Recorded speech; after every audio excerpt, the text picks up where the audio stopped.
নমস্কার। কথায় কথায় কথামৃত অনুষ্ঠানের ৩০৪তম পর্বে আপনাদের স্বাগত। আপনারা এই অনুষ্ঠান দেখছেন প্রাণারাম বাংলা ইউটিউব চ্যানেলে, যেখানে সপ্তাহে 6 দিন সোম থেকে শনিবার সম্প্রচারিত হয় কথায় কথায় কথামৃত, আর কোষ্ঠীপাথর প্রাণারাম ইউটিউব চ্যানেলে রবিবার থাকে শ্রী শ্রী মায়ের কথা। সবগুলি অনুষ্ঠানই শুরুর সময় রাত্রি ৯টা।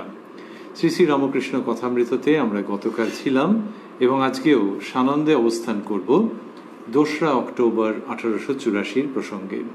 সে দিনটি ছিল শ্রী শ্রী দুর্গা পূজার মহাদশমীর দুদিন পরের দিন। সেটি আমরা গতকাল শুনছিলাম এবং আমরা গতকাল যেখানটা অবধি শুনেছিলাম সেখানে দেখেছিলাম যে শ্রীরামকৃষ্ণ ভক্তি যোগের কথা বলছেন এবং ভক্তি পথে থাকলে সব শাস্ত্র অধিগত হয়, সব শাস্ত্রের কথা জানা যায়। সেটি তার নিজের জীবনের আলোকে অপূর্বভাবে সংক্ষেপে কিন্তু অভ্রান্তভাবে সুনিশ্চিত রূপে উপস্থাপন করছিলেন। আমরা যতটা শুনেছিলাম তার পরের অংশে আজকে সানন্দে প্রবেশ করব শ্রী শ্রী রামকৃষ্ণ কথামৃততে, যার সূচনায় কথামৃতকার শ্রীযুক্ত মহেন্দ্রনাথ গুপ্ত বা শ্রীম বা মাস্টার মহাশয় উদ্ধৃত করছেন, তব কথামৃতং তপ্ত জীবনং কবিভিরীড়িতং কলমশাপহং শ্রবণমঙ্গলং শ্রীমদাততং ভুবি গৃণন্তি য়ে ভূরিদা জনাঃ। শ্রীরামকৃষ্ণ ভক্তিযোগের কথা বললেন। ঘরে ভক্তেরা উপস্থিত রয়েছেন, তাদের মধ্যে রয়েছেন অন্যতম শ্রীযুক্ত মণিলাল মল্লিক মহাশয়। এইবার কথামৃতকার লিখছেন, মণিলাল হঠযোগ, তার মানে তার ঠাকুরের কাছে জানবার ইচ্ছে, যে ঠাকুর বলছেন তো বিভিন্ন পথের কথা, সেখানে মণিলাল মহাশয় হঠযোগের কথা উত্থাপন করলেন। শ্রীরামকৃষ্ণ, হঠযোগীরা দেহাভিমানী সাধু, কেবল নেতি ধৌতি করছে, কেবল দেহের যত্ন, ওদের উদ্দেশ্য আয়ু বৃদ্ধি করা, দেহ নিয়ে রাত দিন সেবা, ও ভালো নয়। এই শব্দগুলি স্থূলাক্ষরে দিয়েছেন মাস্টারমশাই। হঠযোগীরা দেহাভিমানী সাধু, কেবল দেহের যত্ন, ওদের উদ্দেশ্য আয়ু বৃদ্ধি করা। তো পুরো উক্তিটি কি ছিল? যে হঠযোগীরা দেহাভিমানী সাধু, কেবল নেতি ধৌতি করছে, কেবল দেহের যত্ন, ওদের উদ্দেশ্য আয়ু বৃদ্ধি করা, দেহ নিয়ে রাত দিন সেবা, ও ভালো নয়। শ্রীরামকৃষ্ণ যে হঠযোগ সম্পর্কে এরকম বলছেন, তাহলে দেহ যদি ভালো থাকে, তিনি তো বলেছেন যে দেহ হচ্ছে ঈশ্বরের উপাসনার জন্য, ঈশ্বর লাভের জন্য এই মনুষ্য দেহ, তাহলে দেহ যদি ভালো থাকে, শ্রীরামকৃষ্ণ যে কারণে অনুমোদন করছেন না সেটি হচ্ছে যে ওই বললেন কেবল নেতি ধৌতি করছে, কেবল দেহের যত্ন। হঠযোগী যিনি, তিনি ওই রকম করে থাকেন। শুধু দেহের যত্ন করলে, এই যে বললেন যে ওদের উদ্দেশ্য আয়ু বৃদ্ধি করা, দেহ নিয়ে রাত দিন সেবা, ও ভালো নয়। শুধু দেহ নিয়ে চিন্তা করলে তখন ওই দিকেই মন পড়ে থাকবে এবং আধ্যাত্মিকতার জায়গাটা কম্প্রোমাইজড হয়ে যাবে, যে সেইখানটাতে বিঘ্ন এসে উপস্থিত হবে। সেইটাই শ্রীরামকৃষ্ণ সাবধান করে দিচ্ছেন। এইবার এই যে হঠযোগী যখন তিনি বলছেন, তখন কি হচ্ছে যে ভারতবর্ষে তো এগুলো সব পুরনো পদ্ধতি, বিভিন্ন পথ রয়েছে। এখন সেই সব পথে আদিতে যেরকমই বিধান দেওয়া থাকুক না কেন এবং যেরকমভাবে পথের উদ্দেশ্য নির্ধারণ করে দেওয়া থাকুক না কেন, সমসাময়িক কালে যেভাবে ওটি অনুসৃত হচ্ছে, শ্রীরামকৃষ্ণ স্বাভাবিকভাবে সেটিরই প্রেক্ষাপটে বলছেন এবং সেইখানেই বলছেন যে হঠযোগীরা দেহাভিমানী সাধু, দেহযুক্ত অভিমানী, যে দেহের উপরে তাদের মনটা পড়ে থাকছে। তার মানে হঠযোগ এমন একটা অবস্থায় এসে গেছে যেখানে ভাবছে যে শুধু দেহকেই রক্ষা করতে হবে, আয়ু বাড়াতে হবে, এই সমস্ত। সেইটাকে আর শ্রীরামকৃষ্ণ কি করে অনুমোদন করেন?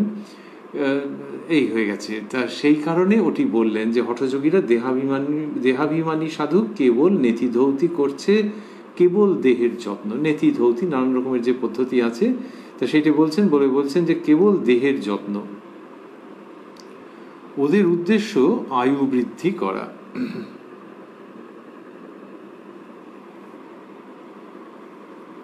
দেহ নিয়ে রাত দিন সেবা ও ভালো নয়। এই তো তিনি ভক্তদেরকে রক্ষা করছেন, পরম প্রেমপূর্ণ অভিভাবকের মতো, জনক জননীর মতো রক্ষা করছেন এবং সেইখানে ওটি করতে বলছেন। আচ্ছা, যদি কেউ দীর্ঘ আয়ুর অধিকারী হয় তাহলে তো তার ভগবত প্রাপ্তির পথে সেটা একটা ভালো সংবাদ, যে অনেক দিন সে পাচ্ছে এই মনুষ্য জীবন তো ঈশ্বর লাভের জন্য। তাহলে দীর্ঘ আয়ু যদি পেল তাহলে তার ঈশ্বর লাভের দিকে আরও অগ্রসর হতে পারবে বা সিদ্ধি লাভ করতে পারবে। এমনিতে ভাবতে গেলে সেটাতে কোনো অসুবিধা ছিল না, কিন্তু ওই দেহের জন্য চিন্তা করতে করতে দেহের জন্যই যদি চিন্তায় পর্যবসিত হয় তাহলে তো খুব মুশকিল।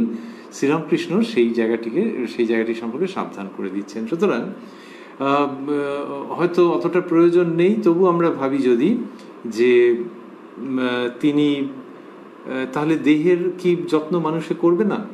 দেহের যত্ন করবে, কিন্তু ওই পর্যন্তই করবে, রোগ ভোগ ইত্যাদি তখন ডাক্তার দেখাবে, করবে ও করবে। কিন্তু ওই এটা কোথায়, লক্ষণ রেখাটা কোথায়? লক্ষণ রেখা হচ্ছে দেহের দিকে অতিরিক্ত মনোযোগ যাচ্ছে কিনা।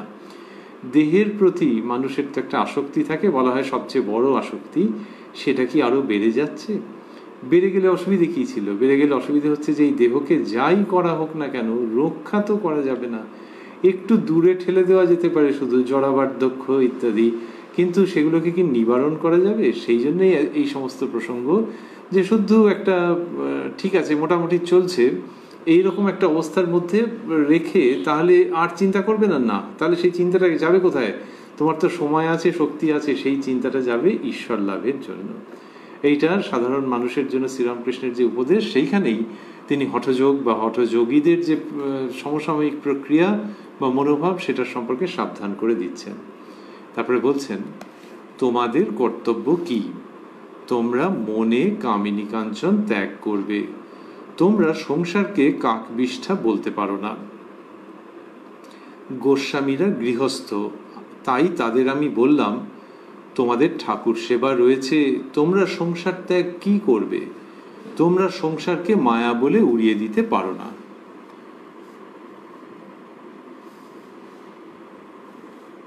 সংসারীদের যা কর্তব্য চৈতন্যদেব বলেছিলেন, জীবে দয়া, বৈষ্ণব সেবা, নাম সংকীর্তন। এইটা বললেন শ্রীরামকৃষ্ণ, যে তোমাদের কর্তব্য হচ্ছে তোমরা মনে কামিনী কাঞ্চন ত্যাগ করবে, তোমরা সংসারকে কাকবিষ্ঠা বলতে পারো না। যে সংসার সম্পর্কে ওই রকম কঠিন উক্তি সেটা তোমরা করতে পারো না, তা তোমরা তাহলে কি করবে? ওই মনে কামিনী কাঞ্চন ত্যাগ করবে, এইটাই শ্রীরামকৃষ্ণ বলছেন। এইবারে মনে যে কামিনী কাঞ্চন কেউ ত্যাগ করবে তাহলে সেটা কিরকম জায়গায় দাঁড়াচ্ছে? সেটা বেশ একটি সাধন, যে কামিনী কাঞ্চন মনে ত্যাগ করা। শ্রীরামকৃষ্ণ বলছেন যে মনেতেই মুক্ত, মনেতেই বদ্ধ, তাহলে কামিনী কাঞ্চন মনে ত্যাগ করবে। পুরুষ মানুষের জন্য এটা বলছেন, নারীদের জন্য একই রকম ভাবে প্রযোজ্য। অর্থাৎ সোজা কথায় যে সমস্ত কামনা, বিশেষ করে ফর দ্য অপোজিট সেক্স, সেই কামনা এবং অর্থের জন্য যে আসক্তি, এইগুলো ত্যাগ করবে যদি ধর্মপথে অগ্রসর হতে চাও। এইটা তো শ্রীরামকৃষ্ণ বলছেন, এবং গৃহী মানুষের কাছে বলছেন যে তোমরা মনে ত্যাগ করবে। তাহলে বাইরের দিক থেকে কি ভোগ? তা নয়, বাইরের দিক থেকে সম্পর্কগুলোর তো প্রশ্ন রয়েছে। তাহলে সম্পর্কগুলো রয়েছে, তা সে স্ত্রী হন, অন্যরা হন, যত রকমের আছে, তাহলে নারী জাতিকে সম্পূর্ণরূপে ত্যাগ করে সে বেরিয়ে যাচ্ছে না। সেই দিক দিয়ে সম্পর্কগুলো বাইরের দিক থেকে রয়েছে, কিন্তু মনে মনে কামিনী কাঞ্চন ত্যাগ, শ্রীরামকৃষ্ণ এটির কথা বলছেন যে মনে মনে ত্যাগ করবে। ত্যাগ করবে মানে কি? যে তাদের সম্পর্কের কিচ্ছু ভাববে না, যার সম্বন্ধে কিছু জমাতে টমাতে, তার ভবিষ্যতের কথা ভেবে, তাহলে সেগুলো আর করবে না। মনে মনে ত্যাগ করেছে মানে শ্রীরামকৃষ্ণ যা বলছেন সেটি ব্যাখ্যা করাও যেতে পারে, আবার দরকার নাও হতে পারে। এতটাই পরিষ্কার তো, যে মনে মনে ত্যাগ করা মানে হচ্ছে যে তার প্রতি দায়িত্ব কর্তব্যকে ছুঁড়ে ফেলে দিতে বলা হচ্ছে না, কিন্তু আসক্তি ত্যাগ করতে বলা হচ্ছে। আসক্তির যে চক্ষু, আসক্তির যে মনোভাব, আসক্তির যে শ্বাস প্রশ্বাস, কেমন যেন একটা সময়ের বাদে মনে হবে নোংরা, সেইটাকে ত্যাগ করতে বলা হচ্ছে। তাহলে কিরকম? ওই ভগবত বুদ্ধিতে, বা ঠিক বলতে গেলে ভগবতী বুদ্ধিতে দেখতে পাওয়া, অমনি হয়ে যাবে সেটা নাকি না, সেটাই সাধনা। ভগবতী বুদ্ধিতে যত দেখতে পাবে সংসারী মানুষকে শ্রীরামকৃষ্ণ বলছেন যে তত তাদের প্রতি দায়িত্ব কর্তব্য বোধে করতে পারবে, এবং যখন দায়িত্ব কর্তব্য বোধে করবে আসক্তিবিহীন অবস্থায়, তখন দেখবে আগে যেভাবে করতে তার থেকে আরো সুচারুরূপে তুমি সেগুলো সম্পাদন করতে পারছো। আসক্তি এসে মাকড়সার জালের মতো কিরকম একটা অদ্ভুত অবস্থা তৈরি করে ফেলে, এবং জীব তাতে পা ফা আটকে গিয়ে কেলেঙ্কারি অবস্থা হয়ে যায়। তো সেইখানে শ্রীরামকৃষ্ণ দেখাচ্ছেন যে আসক্তি বর্জিত কর্তব্যবোধে করা যে সেবা, সেইটা ধারণ করতে হবে যদি ঈশ্বরের দিকে এগোতে চাও। তা তিনি তো মেড ইজি করে দেননি, যে একেবারে ছেলের হাতের মোয়া যে হ্যাঁ এবার থেকে হয়ে গেল, তা নয়। আবার ভীষণ শক্ত সংসারী মানুষ কোনো দিন পারবে না এইসব একদম বলেননি।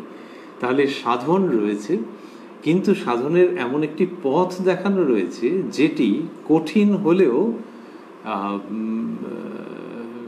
সিদ্ধি লাভ সম্ভব, সেইটা শ্রীরামকৃষ্ণ চিহ্নিত করে দিচ্ছেন, পথটাকে চিহ্নিত করে দিচ্ছেন। বন একটা যেন একটা অরণ্য, তার মধ্যে যিনি জানেন তিনি পারেন যে দাঁড়াও দাঁড়াও দাঁড়াও, এইখানটা এইখানটা এইখানটা এইখানটা দিয়ে চলে এসো। তেমনি এই সংসার অরণ্যের মধ্যে আধ্যাত্মিকতার পথ আধুনিক কালের জন্য শ্রীরামকৃষ্ণ নির্মাণ করে দিচ্ছেন। তাহলে সেই পথে হাঁটতে হবে। তো কেউ যদি ভাবে যে হ্যাঁ পথটা দেখতে পাচ্ছি তার মানে আমার উদ্দেশ্যে পৌঁছে গেছি, সেরকম নিশ্চয়ই কেউ ভাববে না, অত বোকামি করবে না। পথে হাঁটতে হবে, কিন্তু এই পথ নির্মাণ করে দেওয়া তার জন্য একজনকে দরকার ছিল, এবং তিনিই অবতীর্ণ হয়েছেন কামারপুকুরে। শ্রীরামকৃষ্ণ বলছেন যে গোস্বামীরা গৃহস্থ, তাই তাদের আমি বললাম তোমাদের ঠাকুর সেবা রয়েছে, তোমরা সংসার ত্যাগ কি করবে? তোমরা সংসারকে মায়া বলে উড়িয়ে দিতে পারো না। এই যে মায়া বলে উড়িয়ে দিতে পারো না, এটি বলা, এবং একটু আগে বলেছেন কাক বিষ্ঠা বলতে পারো না। You can't say that, you are not entitled to say that, you are not suppose to say that. এটা কেন? তার কারণ হচ্ছে এই প্রসঙ্গটা আসছে এই জন্য যে অদ্বৈত জ্ঞানের যদি একটা প্রবেশ হয়ে যায় তোমার জীবনে, কোত্থেকে ওটা ঢুকে গেছে ঠিক মতো বুঝতেও পারোনি, আর সেইটাকে আউড়ে যাচ্ছ, আর বলছো যে এই সংসার মায়া, এই সংসারকে কাক বিষ্ঠার মতো ত্যাগ, এই সব যেগুলো যদি বলে ফেলো, তাহলে সেটা তোমার পথ নয়। এবং ওটা যেভাবে ওইভাবে যদি বলো সংসারকে মায়া বলে উড়িয়ে দেওয়া, তাহলে তোমার হবে না, অগ্রগতি হবে না। সেই জন্য ওটা বলো না। তাহলে ওটা কারা বলবেন? ওটা সন্ন্যাসী বলবেন। সেখানেও শ্রীরামকৃষ্ণ যেটি দেখাচ্ছেন সেটি হচ্ছে যে তার দেহটা একালে অন্নগত প্রাণ, তাতে একটা সংস্কার আছে। সন্ন্যাস আশ্রমে তিনি প্রবেশ করেছেন একটা বয়সে, কিন্তু দেহের একটা সংস্কার আছে। তো এখানে Sri Ramakrishna is speaking almost like a contemporary biologist, যে দেহের যে ধর্ম সেখানে হচ্ছে যে অন্নগত প্রাণ। অতএব ভক্তিযোগকে অবলম্বন করো, এবং তারপরে যদি তোমার ইষ্ট বোঝেন তাহলে তোমাকে অদ্বৈত জ্ঞান তিনি প্রদান করবেন, এটি বলেছেন। আর এখানে ভক্তদের জন্য বিশেষভাবে বলছেন, সংসারী মানুষের জন্য, ভক্ত তো সবাই বা সবাইকে হতে হবে, সংসারী মানুষের জন্য তিনি বলছেন যে তোমরা এরকম কাকবিষ্ঠা বলবে না, মায়া বলে উড়িয়ে দিতে পারো না, এরকম বলছেন। তাহলে মায়া বলে যদি উড়িয়ে দিতে না পারে, তাহলে এটাকে সত্য বলে ধরে নেবে? তা নয়।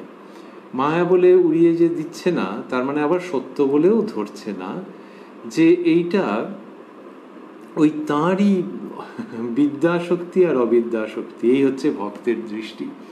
তাহলে ভক্ত বিচার করবে, কিন্তু মায়া বলে উড়িয়ে যেমন দিচ্ছে না, তেমনি সবগুলো ডানাতে বাঁহাতে নিয়ে সে ভক্ষণ করবে না, সে বিচার করবে যে এইটা নিত্য, এটা অনিত্য। কিন্তু যেটা অনিত্য সেটা কি, সেটা রজ্জুতে সর্পভ্রমের মতো করে সে দেখবে না।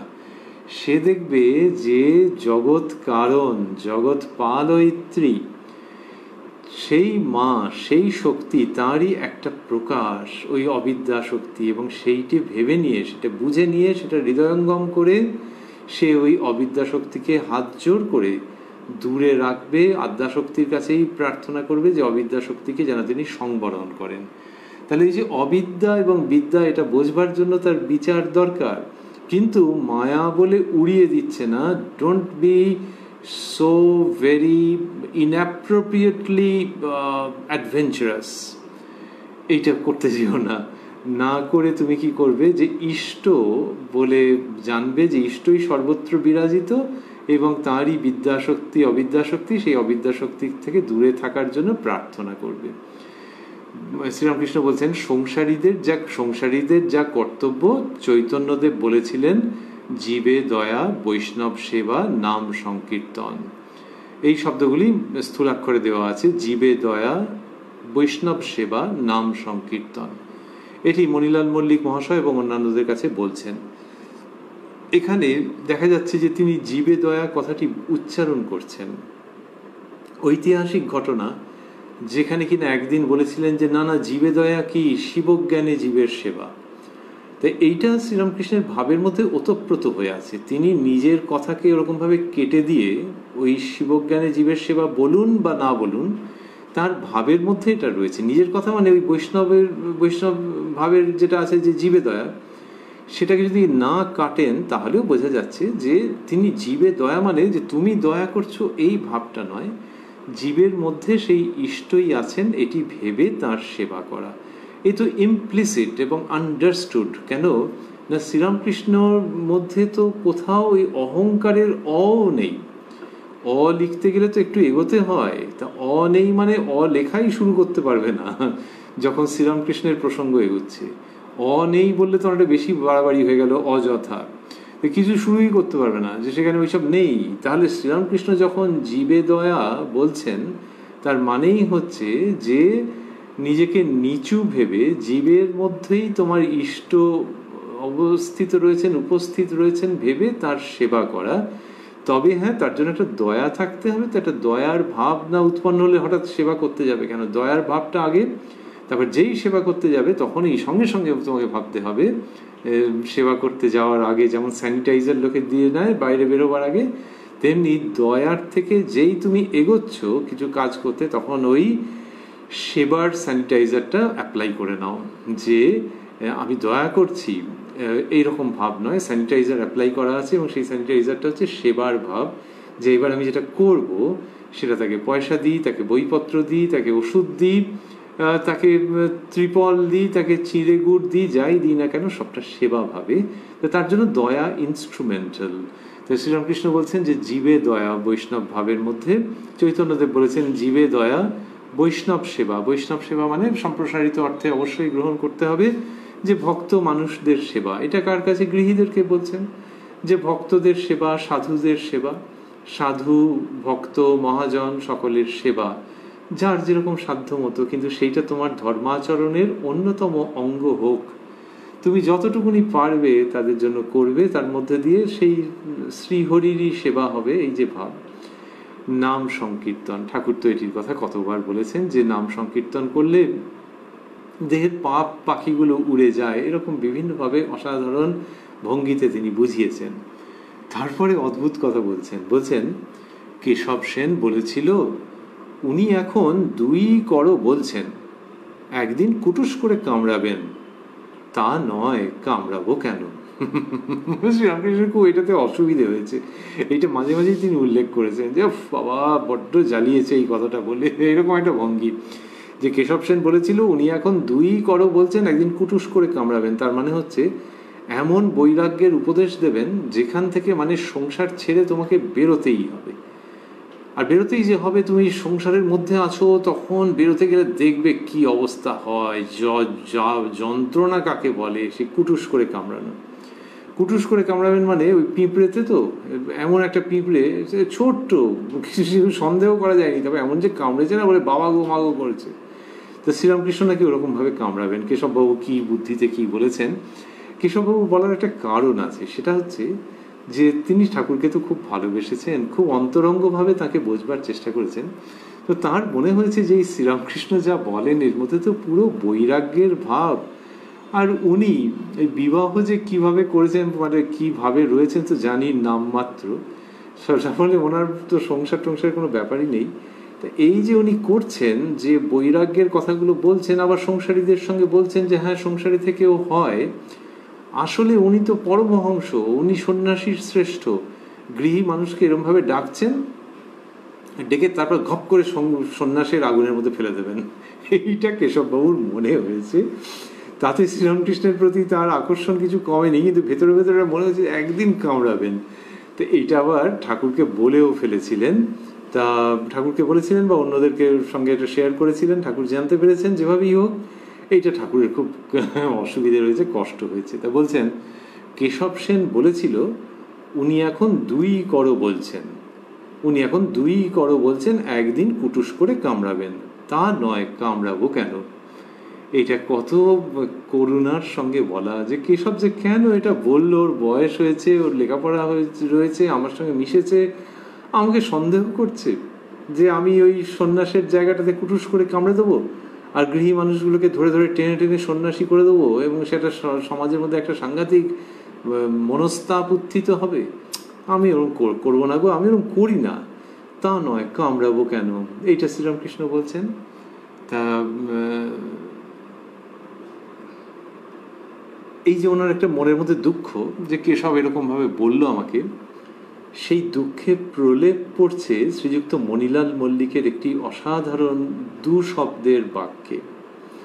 যখন শ্রীরামকৃষ্ণ বলেছেন যে তা নয়, কামড়াবো কেন, তখন মণিমল্লিক বলছেন, মাস্টারমশাই লিখছেন, মণিমল্লিক তাই কামড়ান। এটা অসাধারণ, তাকে আমাদের স্যালিউট। যে মণিমল্লিক এইরকম বললেন, পুরনো ব্রাহ্মভক্ত, তিনি বললেন তাই কামড়ান। তার মানে হচ্ছে যে আপনি যদি প্রভু মনে করেন যে কুটুস করে কামড়ানো আমাদের উপকার, তাহলে দয়া করে তাই কামড়ান, don't hesitate to do that. এইটা শ্রীরামকৃষ্ণের প্রতি কতটা একটা ভক্তি, আনুগত্য এবং সর্বান্তঃকরণ সমর্পণের ভাব, সেটা ভাবলে অবাক হতে হয়। যে তাই কামড়ান বলে দিলেন।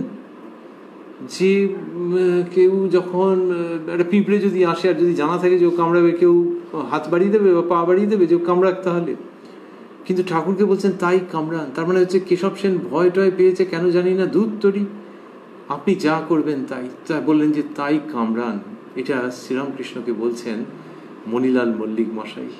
কামড়ানোর মধ্যে তো একটা যন্ত্রণা আছে, এইখানে যে প্রেমের উক্তি, তার মধ্যে সেই যন্ত্রণা সানন্দে সহ্য করে নেওয়ার অঙ্গীকার আছে। কথামৃতের অপূর্ব মুহূর্তগুলোর মধ্যে এটি একটি, যে মণিলাল মল্লিক মশাই এরকম বললেন। কিন্তু শ্রীরামকৃষ্ণ নিজের জায়গায় রয়েছেন, নিজের জায়গা ছাড়বেন না। সেটা কোন জায়গা? সেটা হচ্ছে, ওগো আমি তোমাদের ভালোবাসি, আমি তোমাদের রক্তাক্ত করতে চাই না।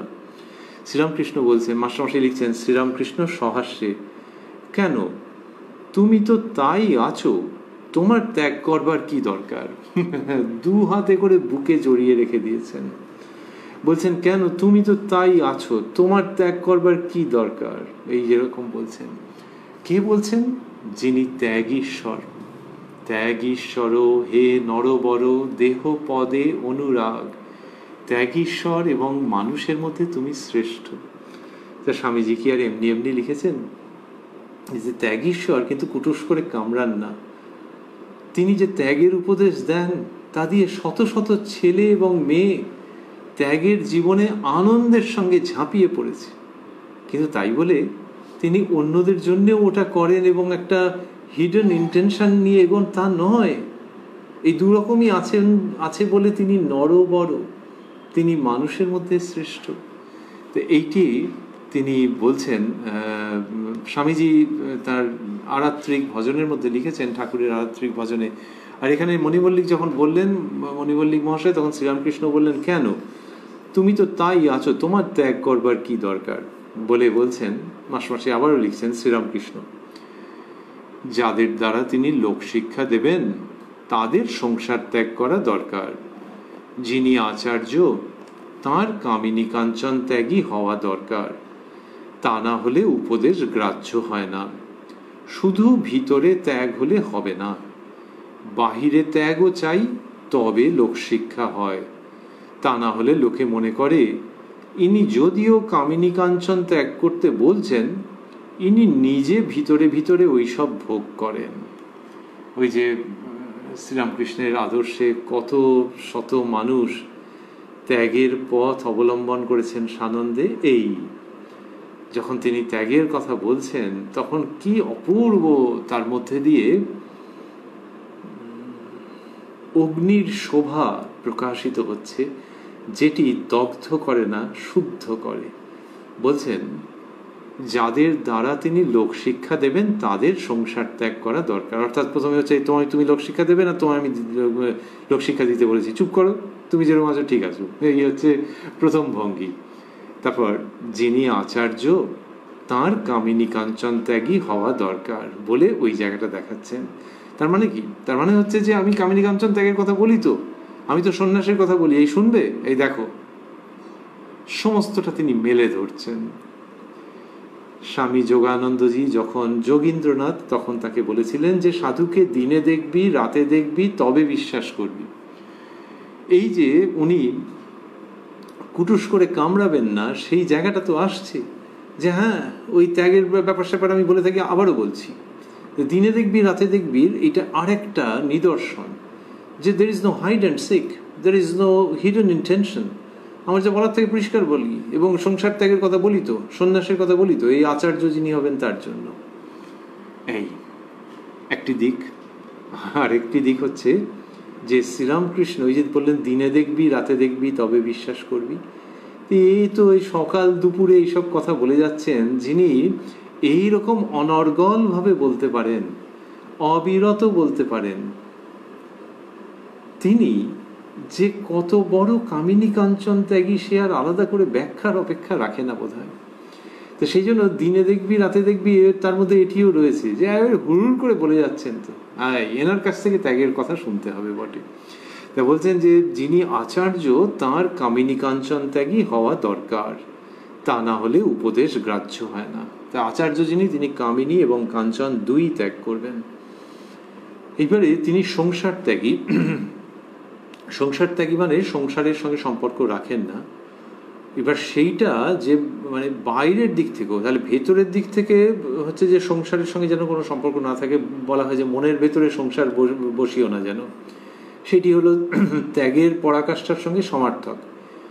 কিন্তু কেউ যদি বলেন যে আমার মনের দিক থেকে নেই, অতএব আমি বাইরে মিশতেই পারি যার তার সঙ্গে, এবং সত্যিই হয়তো তিনি পারেন। শ্রীরামকৃষ্ণ এবার যখন ত্যাগের কথায় আসছেন তখন once again he is placing things with a no compromise attitude, যে ওই যে ভেতরে ত্যাগ শুধু তাই নয়, বাইরেও ত্যাগ করতে হবে। তোমার প্রয়োজন না থাকতে পারে কিন্তু লোকশিক্ষার জন্য ত্যাগ করতে হবে। সেই প্রসঙ্গে আসছেন, বললেন শুধু ভিতরে ত্যাগ হলে হবে না, বাহিরে ত্যাগও চাই, তবে লোকশিক্ষা হয়। তা না হলে লোকে মনে করে ইনি যদিও কামিনী কাঞ্চন ত্যাগ করতে বলছেন, ইনি নিজে ভিতরে ভিতরে ওইসব ভোগ করে। তা এই যে ওইসব ভোগ করেন, তাহলে এই যে লোকে এরকম যে ভাবে, লোকে অনেক সময় বাজেভাবে ভাবে। এখনকার দিনের ভাষায় বলে যেটা কিছু বলে ভাইরাল করে দিল যা। তো কত তো দুরভিসন্ধিযুক্ত লোক আছে, যেরকম একটা সন্দেহ বাজারে রটিয়ে দিল। শ্রীরামকৃষ্ণ কিন্তু সেটিকেও মান্যতা দিচ্ছেন, দিয়ে বলছেন যে হ্যাঁ ওরকম ভাবতে পারে, ন্যায়সঙ্গত কারণে ভাবতে পারে, আবার জেনে বুঝে অন্যায় করেও ভাবতে পারে। ন্যায়সঙ্গত কেন না, ওই সবটা দিনে দেখবি রাতে দেখবি হচ্ছে না, তো ভাবছে উনি বোধহয় ভোগ করেন, এরকম। আবার অন্যায়ভাবেও হতে পারে। তো এই সমস্ত ছাড়ো, কেন না সে এই কামিনী কাঞ্চনের সঙ্গে সংস্রবই রাখবে না। শ্রীরামকৃষ্ণ সেই জায়গাটা আনছেন, এবং সেটা ওই মানুষকে ভালোবেসে, মানুষের যে মনোভাব সেটাকে মান্যতা দিয়ে তিনি যেটা করছেন তাতে কিন্তু কারোর প্রতি অবিচার করছেন না। ওই প্রজাদের মতামতকে মান্যতা দিয়ে রামচন্দ্র সীতাদেবীকে কি করতে বলেছিলেন সেই নিয়ে কত আলোচনা এবং সমালোচনা আছে। কিন্তু এখানে শ্রীরামকৃষ্ণ ওই যে লোকে কি ভাববে সেইটিকে মান্যতা দিয়ে যেটা করতে চাইছেন, তাতে সন্ন্যাস আশ্রম আরো উজ্জ্বল বর্ণে চিত্রিত হচ্ছে, যে হ্যাঁ লোকে এরকম ভাবতে পারে, সুতরাং বি কেয়ারফুল। তোমার যদি নিজের বাইরের দিক থেকে কোনো চিন্তা না থাকে তাহলেও ত্যাগ করবে। এবং বলছেন যে বাহিরে ত্যাগও চাই, তবে লোকশিক্ষা হয়, তা না হলে লোকে মনে করে, ইত্যাদি। এইগুলো সব শ্রীরামকৃষ্ণ নিয়ে আসছেন কি অপূর্বভাবে নিয়ে আসছেন। এবং সেখানে কি হচ্ছে, ওই যে তাঁর জীবনটি দাঁড়িয়ে আছে, এরপরে তিনি একটি কাহিনী বলবেন, সেটি শুনতে শুনতে আমরা আবার তাঁর জীবনে ফিরব। মজার গল্প। একজন ওই যতটা আমরা শুনছিলাম তারপরেই বলছেন, একজন কবিরাজ ঔষধ দিয়ে রোগীকে বললে, তুমি আর একদিন এসো, খাওয়া দাওয়ার কথা বলে দিব। সেদিন তার ঘরে অনেকগুলি গুড়ের নাগড়ি ছিল। রোগীর বাড়ি অনেক দূরে। সে আর একদিন এসে দেখা করলে। কবিরাজ বললে, খাওয়া দাওয়া সাবধানে করবি, গুড় খাওয়া ভালো নয়। রোগী চলে গেলে একজন বৈদ্যকে বললে, ওকে অত কষ্ট দিয়ে আনা কেন, সেই দিন বললেই তো হতো। বৈদ্য হেসে বললে, এর মানে আছে। সেদিন ঘরে অনেকগুলি গুড়ের নাগড়ি ছিল। সেদিন যদি বলি, রোগীর বিশ্বাস হতো না। সে মনে করত, ওর ঘরে যেকালে এত গুড়ের নাগড়ি, উনি নিশ্চয় কিছু কিছু খান, তাহলে গুড় জিনিসটা এত খারাপ নয়। আজ আমি গুড়ের নাগড়ি লুকিয়ে ফেলেছি, এখন বিশ্বাস হবে। এবার কেউ যদি সন্দেহগ্রস্ত হয়ে প্রশ্ন করেন যে সে তো হলো, কিন্তু গুড়ের নাগড়ি ছিল কেন তাহলে? আফটার অল বোঝাই যাচ্ছে যে গুড়ের নাগড়ি নানান কারণে তিনি রেখে থাকতে পারেন, হয়তো কাউকে দেবেন বলে রেখেছিলেন। এইটা এক নম্বর। আরেকটা হচ্ছে খারাপ একটা দিক, সেটা হচ্ছে এই লোকটা গুড় খায়। এখন এই লোকটা যে গুড় খায় তাতে তার শরীরের ক্ষতি হবে না, কিন্তু যাকে উপদেশ দিচ্ছে ওর গুড় খেলে ক্ষতি হবে। আর আরেকটা হচ্ছে যে যদি এই কবিরাজেরও ক্ষতি হয় তাহলে তো হ্যাঁ, এটা চিন্তার ব্যাপার যে খাচ্ছে না কিন্তু ওকে বললো, কিন্তু তখনও শ্রীরামকৃষ্ণের উক্তির সম্পূর্ণ প্রাসঙ্গিকতা থাকছে যে ওই লোকটার যদি উপকার করতে হয় তাহলে ঘরের মধ্যে গুড়ের নাগড়ি রাখলে চলবে না। অতএব পূর্ণ ত্যাগীর ক্ষেত্রে শ্রীরামকৃষ্ণ বলছেন যে ঘরের মধ্যে গুড়ের নাগড়ি থাকবে না এবং সেটা লুকিয়েও রাখা থাকবে না। এই যে এখানে উনি বললেন না যে আজ আমি গুড়ের নাগড়ি লুকিয়ে ফেলেছি, এখন বিশ্বাস হবে, তা সেইটাও রাখা চলবে না, লুকিয়েও রাখা চলবে না। এটা শ্রীরামকৃষ্ণের পূর্ণ ত্যাগের উপদেশ। কিন্তু উদাহরণস্বরূপ এখানে ওইটুকুনি শুধু নিয়ে এলেন যে রুগী যদি দেখে তাহলে সে ভাবে যে দূর, কে উপদেশ দিচ্ছে, সেই জন্য ওইসবগুলো হটাতে হবে। এই গল্প যেখান পর্যন্ত নিয়ে যায় শ্রীরামকৃষ্ণ তার থেকে আরো একটুখানি বেশি নিয়ে যান, নিয়ে গিয়ে একেবারে উচ্চতম শিখরে উপস্থিত করিয়ে দেন। তো তিনি এটা বললেন, বলছেন, আদি সমাজের আচার্যকে দেখলাম, শুনলাম নাকি দ্বিতীয় বা তৃতীয় পক্ষের বিয়ে করেছে বড় বড় ছেলে। এই সব আচার্য, এরা যদি বলে ঈশ্বর সত্য আর সব মিথ্যা, কে বিশ্বাস করবে? এদের শিষ্য যা হবে বুঝতেই পারছো। হেগো গুরু তার পেদ শিষ্য, এটি স্থূলাক্ষরে দেওয়া আছে, হেগো গুরু তার পেদ শিষ্য।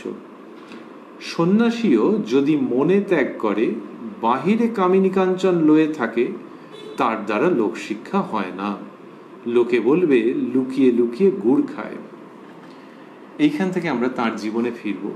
একটু বাদে দেখব তিনিও তার নিজের জীবনের কথা বলবেন, কিন্তু আমরা ফিরব সেই রাত্রে, যে রাত্রে বালক যোগীন তাকে দেখেছিলেন। তাহলে শ্রীরামকৃষ্ণ যে বিবাহ করলেন, ওই বালক যোগীন দেখলেন, তার মনে সন্দেহ হলো যে ঠাকুর এই ছিলেন, এই নেই, কোথায় গেলেন? শোয়ার আগে দেখেছিলাম তিনি ছিলেন। তারপরে দেখলেন যে পঞ্চবটির ঝাউতলার ওই দিক থেকে চটি ফটফট করতে করতে আসছেন এবং যোগীন যেন ধরা পড়ে গেলেন, আর ঘরের মধ্যে শুরুত করে ঢুকে যাওয়ার উপায় ছিল না। তখন ঠাকুর এসে বললেন যে সাধুকে দিনে দেখবি, রাতে দেখবি, তবে বিশ্বাস করবি। এইটার মধ্য দিয়ে হচ্ছে কি যে ওই সন্দেহ হয়েছিল তো, এবং সেটাকে বানিয়ে বানিয়ে কিছু বলার ব্যাপার নেই, শাক দিয়ে মাছ ঢাকার ব্যাপার নেই, সন্দেহ ওই সন্দেহই হয়েছিল। সেটা তো যোগীন মহারাজ নিজেই বলছেন, তিনি নাম বললে লোকে জানবে কি করে? তো সেইখানে ঠাকুর এসে যে ওই সন্দেহ ভঞ্জন করলেন, এইটা যোগীন মহারাজ যে পরে বলছেন, তার মানে তার মধ্যে দুটো থাকছে। একটা হচ্ছে তার মনে সন্দেহ এসেছিল, সেটা অকপটভাবে তিনি জানাচ্ছেন ঠাকুরের মহিমা প্রকাশ করার জন্য, যে যে ঠাকুরকে তোমরা আরাধনা করো, যাকে তোমরা পুজো করো, জানবে তিনি আমাকে এই কথাটা বলেছিলেন যে দিনে দেখবি, রাতে দেখবি, তবে বিশ্বাস করবি। এবং যখন ওইটা দেখেছিলেন, তারপরে যখন বলেছেন, তখন তো কতবার তাকে দিনে রাত্রে দেখেছেন যোগীন, দেখেছেন নরেন, দেখেছেন অন্য আরো কত মানুষজন। এই যে শ্রীরামকৃষ্ণ দক্ষিণেশ্বরে রয়েছেন, এরা যে কথা বলছেন, তো শ্রী শ্রী মা তো স্থূল দেহে রয়েছেন, সে কখনো তিনি দক্ষিণেশ্বরে, কখনো কামারপুকুরে, সেটা আলাদা প্রসঙ্গ, কিন্তু স্ত্রী বর্তমান, ধর্মসঙ্গিনী তিনি বর্তমান। তো তখন এই যে সমস্ত কথা হচ্ছে, লোকে জানে যে এনার বিবাহ নাম মাত্র, ইনি পূর্ণ ত্যাগী।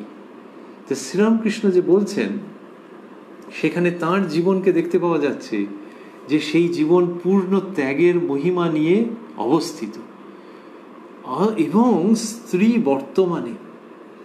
এমন তো বহু ক্ষেত্রে হয়েছে যে ঠাকুর তার ঘরে কথা বলছেন, ভগবত প্রসঙ্গ হচ্ছে, সঙ্গীত হচ্ছে, নৃত্য হচ্ছে, আর ওই একটু দূরে মা নহবতে রয়েছেন। কিন্তু এমনই দিব্য জীবন বলতে ভাল লাগে, শুনতে ভাল লাগে, তার থেকে আরো অনেক কোটি গুণ ভালো হচ্ছে শ্রীরামকৃষ্ণ জীবনের সত্য সংবাদের উপলব্ধি, যে শ্রী শ্রী মা ওই অত কাছে রয়েছেন, তার বিবাহিত স্ত্রী, আর ভক্তরা জানেন যে ইনি ত্যাগীশ্বর। এ লীলা পৃথিবীতে আর কোনোদিন হবে কিনা আমরা জানি না। তো এইরকম শ্রীরামকৃষ্ণ তিনি ওই ত্যাগের উপদেশ দেন এবং বলেন যে আচার্যকে এইরকম হতে হবে। এইবার যদি কেউ ভাবেন যে আচ্ছা, তাহলে এই পূর্ণ ত্যাগের যখন উপদেশ দিচ্ছেন, তাহলে বিবাহ করলেন কেন এবং ওই যে জীবন যাপন করছেন? শ্রীরামকৃষ্ণ বলছেন যে তার অদ্বৈত সাধনের গুরু শ্রীমৎ তোতাপুরীজি বলেছিলেন যে স্ত্রীকে একসঙ্গে রেখেও যদি তোর ব্রহ্মচর্য অটুট থাকে, তাহলেই বুঝবি জ্ঞান হয়েছে। তা 6টি মাস ঠাকুর ওটি করেছেন, মা শারদাকে তার ঘরেই থাকার বন্দোবস্ত করেছেন, একই শয্যায় শয়ন করেছেন, করে ওই অবস্থা প্রাপ্ত হয়েছেন। এর দ্বারা একসঙ্গে বিবিধ উদ্দেশ্য সিদ্ধ হয়েছে। এক হচ্ছে যে তিনি ওই ত্যাগের কথা যখন বলছেন, তখন সেটা অন্য রকমের জ্যোতি নিয়ে বিকীর্ণ হচ্ছে। আরেকটি হচ্ছে সংসারী মানুষ ওকে দেখে অবাক হয়ে যাচ্ছেন যে বিয়ে করেছেন তো, আবার সেই তিনি ত্যাগের কথা বলেন, আবার কিরকম বলেন যে একটি দুটি সন্তানের পর ভাই বোনের মতো থাকবে। একটি দুটি সন্তানের পর ভাই বোনের মতো থাকবে, এটা যদি একজন সন্ন্যাসী বলতেন, যিনি গার্হস্থ আশ্রমে প্রবেশই করেননি, তাহলে লোকে একরকম ভাবে নিত। আর যিনি 6 মাস একত্র শয়ন করে বলছেন, তার কথা আরেকভাবে নেবে, তার কথায় অন্য রকমের জোর আসবে। সন্ন্যাসী বলতেই পারেন, হি ইজ অ্যাবসলিউটলি এন্টাইটেলড, তিনি জগৎগুরু। আর এই পরমহংস যখন বলছেন, তখন এর মধ্যে অন্য জোর আসছে। এই সমস্ত কারণে শ্রীরামকৃষ্ণ বিবাহ সংস্কার স্বীকার করলেন, বিবাহ করলেন, এবং বিয়ের সময় যাতে উদ্যোগ আয়োজনের কমতি কিছু না হয়, উনি তো পারফেকশনিস্ট ছিলেন, যে সব যাতে ঠিকঠাক হয়, বাজনাবাদ্যি বেশি নেই, তা কি আছে, গদাই নাচতে নাচতে যাচ্ছেন এবং নিজের গায়েতে চাপড় মাপড় মেরে নানান বোল টোল বলে একেবারে সেই সমস্ত আনন্দ টানন্দ করতে করতে যাচ্ছেন বিয়ে করতে। কেউ বলতে পারবে না যে আয়োজনে কোনো ত্রুটি হয়েছে। ওই যে সমস্ত বলছেন এবং সব চাপড় মেরে সব শব্দ করছেন, সেইটাই উত্তরকালে আমরা দেখছি যে এক অদ্ভুত শুদ্ধ বৈরাগ্যপূর্ণ রাগিনী উত্থিত হচ্ছে এদের যুগল জীবন থেকে সানন্দে। সেই যে রাগিনী, সেইখানে এসে শ্রীরামকৃষ্ণের জীবন একটা অন্য রকমের শৈল্পিক উচ্চতায় আরোহণ করছে এবং সন্ন্যাসের আদর্শকে গার্হস্থ জীবনের সঙ্গে অপূর্বভাবে মিলিত করে দিচ্ছে। This is a marriage between the householder and the monastic life in the purest sense of the term. লোকে বলে যে একটা ভাবের সঙ্গে আরেকটা ভাব ম্যারিড হয়ে গেল। এই যে যুক্ত হয়ে গেল গৃহস্থাশ্রমের সঙ্গে সন্ন্যাস আশ্রম, এটা তো চারটিখানি কথা নয়। যেখানে গৃহস্থাশ্রমকে বিপর্যস্ত করছেন না অতিরিক্ত বৈরাগ্যের উপদেশ দিয়ে, সন্ন্যাস আশ্রমের আদর্শকে ডাইলিউট করছেন না, কিন্তু এই দুটো আশ্রমের মধ্যে একটা স্বাভাবিক যোগসূত্র আনছেন, যেটার দ্বারা কি হচ্ছে, গার্হস্থ আশ্রমের মধ্যে সন্ন্যাসের ত্যাগ বৈরাগ্যের দীপ্তি এসে তার গায়ে লাগছে। লোকে বলে রোদ্দুর গায়ে লাগলে ভিটামিন ডি তৈরি হবে। তো ওই সন্ন্যাসের দীপ্তি গার্হস্থ আশ্রমে এসে মানুষের হৃদয়কে স্পর্শ করে সঞ্জীবিত করছে। আবার সন্ন্যাসী মানুষকে গার্হস্থ জীবনের দিকেও দেখতে শেখাচ্ছেন যে গৃহী মানুষেরা তোমাদের উপরে বড্ড নির্ভরশীল গো। এই ভেবে গৃহস্থাশ্রমের প্রতি একটা অন্য রকমের মনোভাব সৃষ্টি করছেন এবং এই দুটি আশ্রমকে অপূর্বভাবে যুক্ত করে দিচ্ছেন সেই শ্রীরামকৃষ্ণ, যিনি বিয়ের দিন ওই সব নানান আমোদ আহ্লাদ করতে কোনো ত্রুটি করেননি। সেই শ্রীরামকৃষ্ণ জগৎগুরু, ত্যাগীশ্বর, সমদর্শন। তিনি এই সমস্ত কথা বলছেন। বলতে বলতে নিজের জীবনের কথায় আসছেন। আমরা তার জীবনের কথা স্মরণ করে ধন্য হচ্ছিলাম। আর এবারে তিনি নিজে বলছেন, এখানে আমরা পাচ্ছি, সিঁথির মহেন্দ্র রামলালের কাছে 5টা টাকা দিয়ে গিয়েছিল, আমি জানতে পারি নাই। মহেন্দ্রর পর মাস্টারমশাই লিখেছেন বন্ধনীর মধ্যে কবিরাজ, অর্থাৎ সিঁথির মহেন্দ্র কবিরাজ মহাশয়। সিঁথির মহেন্দ্র রামলালের কাছে 5টা টাকা, ভাইপোর কথা বলছেন, রামলালের কাছে 5টা টাকা দিয়ে গিয়েছিল, আমি জানতে পারি নাই। রামলাল বললে পর আমি জিজ্ঞাসা করলাম কাকে দিয়েছে। সে বললে এখানকার জন্য। আমি প্রথমটা ভাবলুম দুধের দেনা আছে, না হয় সেইটে শোধ দেওয়া যাবে।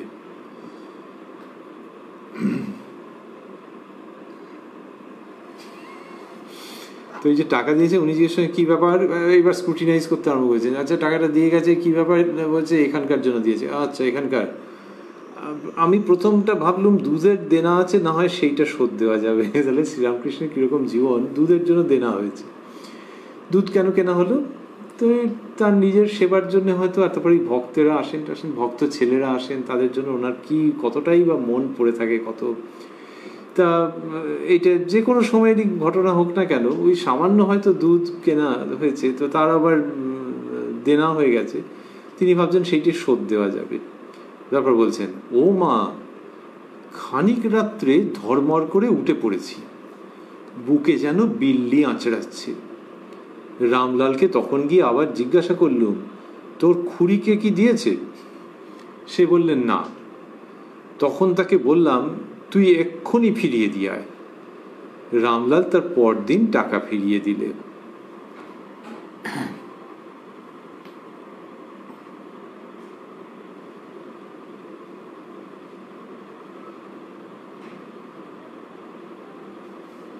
এরকম বললেন, মজার ঘটনা। বলছেন যে মাঝরাত্রি ওরকম ভাবে ধর্মর করে উঠেছেন এবং তখন ওরকম মনে হয়েছে, তা বলতে এইসব কাহিনী করেছে। প্রথমে যে ভেবেছেন দুধের দেনা আছে, না হয় সেইটা শোধ দেওয়া যাবে, এটা ভাবলেন কেন? যে যিনি টাকা নিলেনই না, যে এটা নেব না, তো কেন ওরকম হলো? তো টাকা নেবেন নাই বা কেন? ওই যে টাকা নিচ্ছেন না মানে টাকার সঙ্গে আসক্তি আর সঞ্চয়, যে এটা দিয়ে ওটা হবে। তারপরে হচ্ছে সেই ব্যক্তির কাছে, যদিও কবিরাজ মশাই তিনি হয়তো ভালো চেয়েই দিয়েছেন, কিন্তু তার কাছে একটা ঋণী থেকে যাওয়া। শ্রীরামকৃষ্ণ যাক্তার কাছে নিতেন না, তাহলে বলরাম বাবুর কাছে? এদেরকে দেখেছেন তিনি, মা দেখিয়ে দিয়েছেন যে রসদদার। মা বললেন যে এখানকার টাকা তোমার কাছে জমা আছে, তুমি কিছু খরচ করো। একেবারে পরিষ্কারভাবে বলেছেন। আর খরচ করা মানে আবার কোটি টাকা দিয়েছেন তা নয়, ওই যেটুকুনি দরকার সেইটুকুনি। সুরেন্দ্রনাথ মিত্র মহাশয় দিয়েছেন, তার টাকার একটা বড় অংশ ওই ছেলেরা যে থাকতেন, ঠাকুরের ত্যাগী সন্তান উত্তরকালে যারা, তাদের ওই লেপ কম্বল বালিশ যেটুকুনি দরকার, খাওয়া দাওয়া এইসবের জন্য। কিন্তু সেখানে তিনি চেয়ে নিয়েছেন। আর কিন্তু যে কেউ দিয়ে যাবে, না না না, তাহলে প্রথমে নিলেন কেন? এইটি হচ্ছে খুব মিষ্টি, যে অবতীর্ণ হয়েছেন তো অবতার, তিনি ওই মানুষের ভাবটা একটু ছুঁয়ে ছুঁয়ে যাচ্ছে ওর মধ্যে দিয়ে। পেট খারাপ হচ্ছে মাঝে মাঝে, শ্রী মা বলতেন যে ঠাকুর খুব পেট রোগা ছিলেন, তাহলে এইবারে ভগবান তার কেন ওরকম হচ্ছে? তো ওইটি মানুষের ভাব যে এরকম হচ্ছে। যার পেট রোগা, যিনি পেট রোগা, যিনি মাঝে মাঝে ছুটছেন, তিনি আবার বলছেন যে ঝাউতলায় যেতে গিয়ে শুনলাম, বাহ্যে করতে গিয়ে শুনছি যে একটা ব্যাঙকে একটা ঢোড়া সাপ ধরেছে। তাহলে সে ব্যাঙেরও যন্ত্রণা, সাপেরও যন্ত্রণা। সেই রকম কাঁচা গুরুর পাল্লায় পড়লে এরকম হয়, সৎ গুরুর পাল্লায় পড়লে এক ডাকে একেবারে জীবের মুক্তি হয়ে যায়। ও মা, বাহ্যে যেতে যেতে এই সমস্ত প্রসঙ্গ, যে সেখানে ওরকম সাপ আর ব্যাঙ দেখেছেন, দেখে এইসব কথা বলছেন, তাহলে ওই যে বাহ্যে যাওয়া সেটা হচ্ছে মানুষের ভাব। মানুষের ভাব মানে আলাদা করে কোনো অভিনয় নয়, কিন্তু ওই মানুষ। আবার সেই তিনি যা বলছেন তার মধ্যে অমানুষী প্রজ্ঞা, তার মধ্যে দৈব বাণী, সেই তিনি এইরকমভাবে রয়েছেন। তো পেট কনকন করেছে, ছুটেছেন, কিন্তু তারপর যে দৃষ্টান্তটা দিচ্ছেন সেটা অনিন্দ উদাহরণ, অসাধারণ উদাহরণ। তা এই তিনি ওই রকম প্রথমে ভেবেছেন ওটা একটা মানুষের ভাব, একটা হালকা ছুঁয়ে যাচ্ছে। যখন গান কেউ করছেন তখন একটা নোট ছুঁয়ে যাওয়া থাকে, অনেক সময় স্বরলিপিতে দেখিয়ে দেওয়া থাকে যে একটা নোটকে ছুঁয়ে আর একটা নোটে চলে গেলেন। এই যে ছুঁয়ে যাওয়া, শ্রীরামকৃষ্ণের দেবভাব মাঝে মাঝে মানব ভাবকে ছুঁয়ে যাচ্ছে এবং একটা অসাধারণ ব্যঞ্জনা তৈরি হচ্ছে। এইখানে ওই রকম হলেও যে প্রথমে ভাবলেন যে দুধের দেনা যা আছে, দুধের দেনা না আছে, না হয় সেইটে শোধ দেওয়া যাবে। এটা ছুঁয়ে গিয়ে পরের নোটটা কতক্ষণে, ওই তো এই অচিরেই, ও মা খানিক রাত্রে ধর্মর করে উঠে পড়েছি, বুকে যেন বিল্লি আঁচড়াচ্ছে, মানে বেড়ালে বুকে আঁচড়াচ্ছে। তার মানে কি সাংঘাতিক কষ্ট, কি সাংঘাতিক কষ্ট যে বুকে বেড়াল আঁচড়াচ্ছে। এই উদাহরণ দিলেন। কাউকে কখনো আঁচড়েছে কিনা আমি জানি না, কিন্তু যদি আঁচড়ায় সে তো টেরিবল ব্যাপার। তার ভেতরে ওই রকম কষ্ট হচ্ছে। যিনি বললেন যে দিনে দেখবি রাতে দেখবি তবে বিশ্বাস করবি, আহা, তা তাঁর ওই রকম কষ্ট হচ্ছে এবং তিনি উঠেছেন। রামলালকে তখন গিয়ে আবার জিজ্ঞাসা করুন, তার মানে ঘুম হলো না? রামলাল দাদাও হয়তো শুয়ে শুয়ে পড়েছেন, মানে ঘুমিয়ে পড়েছেন দিব্যি। তোর খুড়িকে কি দিয়েছে, মানে কার জন্য দিয়েছে, ওইরকম ভাবে জিজ্ঞেস করছেন। যে মা শারদার জন্য দিয়েছেন কি, ওই ঘুরিয়ে ঘুরিয়ে উনি ওরকম ভাবে বলতেন, তোর খুড়িকে কি দিয়েছে? সে বললেন না। তখন তাকে বললাম তুই এক্ষুনি ফিরিয়ে দিয়ে আয়, কি মুশকিল, রাত্রিবেলায় যাবে। তখন বলছেন যে রামলাল তার পরদিন টাকা ফিরিয়ে দিলি। উনি বলে রাত্রিবেলাতেই পাঠিয়ে দিতেন, কিন্তু মন্দির টন্দির সব বন্ধ হয়ে গেছে, তো কোথায় দারোয়ানজি, কোথায় কি। প্রসঙ্গ খুব সিরিয়াস এবং খুব সুইট। বললেন রামলাল তার পরদিন টাকা ফিরিয়ে দিলে। তারপর বলছেন সন্ন্যাসীর পক্ষে টাকা লওয়া বা লোভে আসক্ত হওয়া কিরূপ জানো? যেমন ব্রাহ্মণের বিধবা অনেককাল হবিষ্য খেয়ে ব্রহ্মচর্য করে বাগদি উপপত্তি করেছিল। সকলে স্তম্ভিত। খুব কড়া উদাহরণ দিলেন। এই পুরো অংশটি স্থূলাক্ষরে দেওয়া আছে। সন্ন্যাসীর পক্ষে টাকা লওয়া বা লোভে আসক্ত হওয়া কি রূপ জানো? যেমন ব্রাহ্মণের বিধবা এরম করে তারপর এরম করেছিল। এইটা শ্রীরামকৃষ্ণ বলছেন যে যা, সব গেল। ওই তাহলে সন্ন্যাস আশ্রমের জন্য যে উপযুক্ত আদেশ সেটি শ্রীরামকৃষ্ণ দিচ্ছেন, এবং সেখানে বলছেন যে গৃহীর মতো ওখানে হলে চলবে না, কিন্তু গৃহী সঞ্চয় করবে একটা পরিমাণ, পাগলের মতো সঞ্চয় করবে না, কিন্তু সঞ্চয় করবে, তার দায়িত্ব কর্তব্য আছে। আর তোমার ক্ষেত্রে একদম নয়। ওই কি হবে কি বৃত্তান্ত ওইসব ভাবনা চিন্তা করে নিজের জন্য যে চিন্তা, ওটা একদম নয়। তা বললেন যে সন্ন্যাসীর পক্ষে টাকা লওয়া বা লোভে আসক্ত হওয়া কিরূপ জানো? তার মানে এই যে ব্রাহ্মণের বিধবার কথা বলছেন, এর মধ্যে একটা সহানুভূতি আছে, কিন্তু কম্প্যাশন আছে। সেটি হচ্ছে যে ব্রাহ্মণের বিধবা অনেক রকম করেছিল, করে তারপর একটা কোত্থেকে সংস্কারের কালো মেঘ এসে তাকে ভাসিয়ে নিয়ে গেল, এবং দেখো ছ্যা ছ্যা ছ্যা। তেমনি যিনি সন্ন্যাস জীবন যাপন করছেন তার বস্তু আছে, সেই জন্য তো এতদিন তিনি এটাতে রয়েছেন। আর বাকিটুকুনিও বাবা কাটিয়ে দাও, আর এই সংস্কারের কালো মেঘকে একদম আসতে দিও না।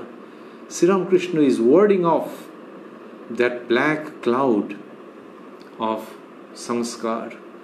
এই যে মানুষের যে সংস্কার, মানুষের যে প্রপেন্সিটিগুলো ভেতরে রয়েছে, তার কালো মেঘকে শ্রীরামকৃষ্ণ দূরীভূত করছেন এর দ্বারা।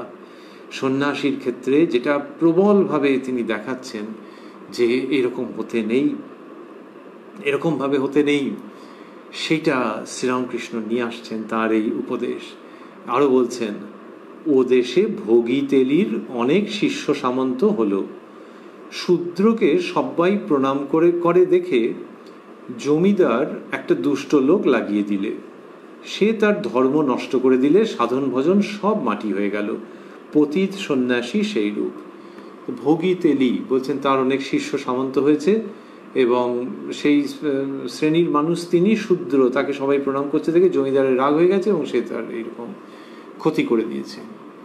এইটা শ্রীরামকৃষ্ণ বলছেন। আমরা এইরকম জায়গাতেই থামতে পারি, আরেকটি দুটি বাক্য শুনে নেব। বলছেন, তোমরা সংসারে আছো, তোমাদের সৎসঙ্গ দরকার। সৎসঙ্গর পর মাস্টারমশাই বন্ধনীর মধ্যে দিয়েছেন সাধুসঙ্গ। আগে সাধুসঙ্গ, তারপর শ্রদ্ধা। সাধুরা যদি তার নাম গুণকীর্তন না করে তাহলে কেমন করে